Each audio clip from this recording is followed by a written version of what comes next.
Chapter 60-80. After saying that, he walked away. Steve never thought that the Hogwarts father and son would be in Charlie's hands. And he didn't have time to think too much. So he quickly followed Charlie's pace and walked down. After descending to the underground level, Steve discovered that this place turned out to be a miniature prison. There was a long corridor in front of him. On both sides of the corridor, there were rooms sealed by reinforced concrete walls and iron bars. There is no wall on the side of each room facing the corridor. But iron railings allow you to see everything inside at a glance. Even the simple bathroom inside only has a 1-meter-high low wall. And people use the toilet inside. Sometimes, the head will also be exposed. Although this place is completely underground, the air, temperature, and humidity inside are no different from those above. Charlie thought that there would be a strange smell when he came down. But he didn't expect to feel any discomfort at all. Orville on the side quickly introduced Master Wade. We installed a fresh air system when we were building the place. The air inside can be circulated twice an hour, and it is also equipped with central dehumidification. Even underground, it does not feel damp.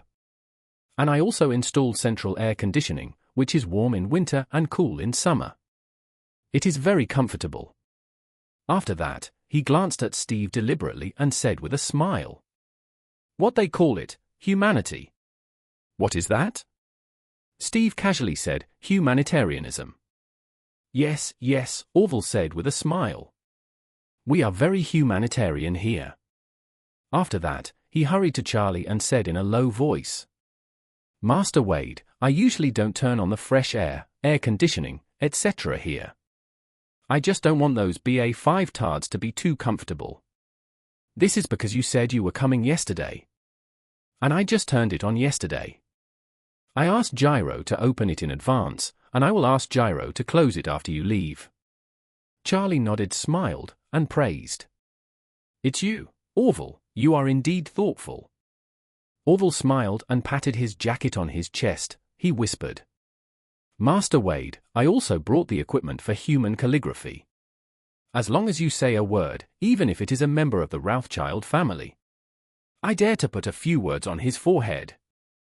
Charlie smiled and said, "There's no need for this.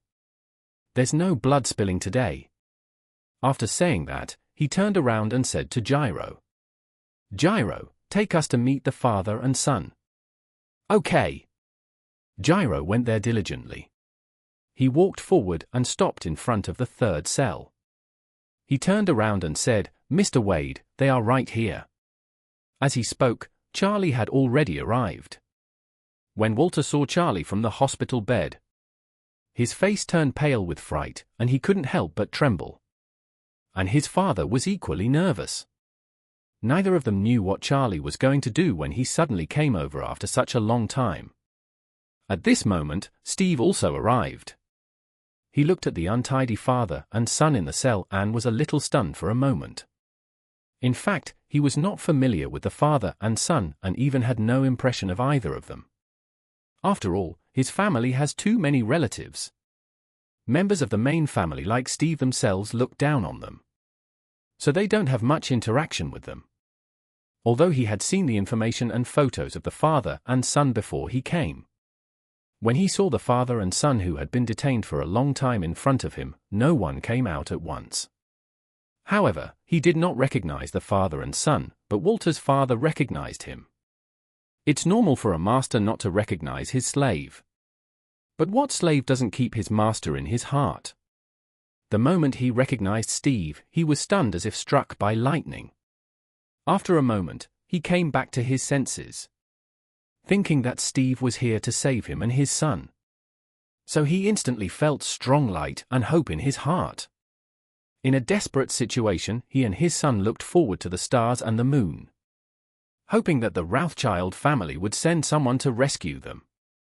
Now, it's finally time to go home. So he knelt down on the ground with an extremely excited pop, looked at Steve, and cried with tears, "Mr. Rothschild, you finally came to save us. Please make the decision for us, father and son." Let this be a five-tard named Wade be in trouble.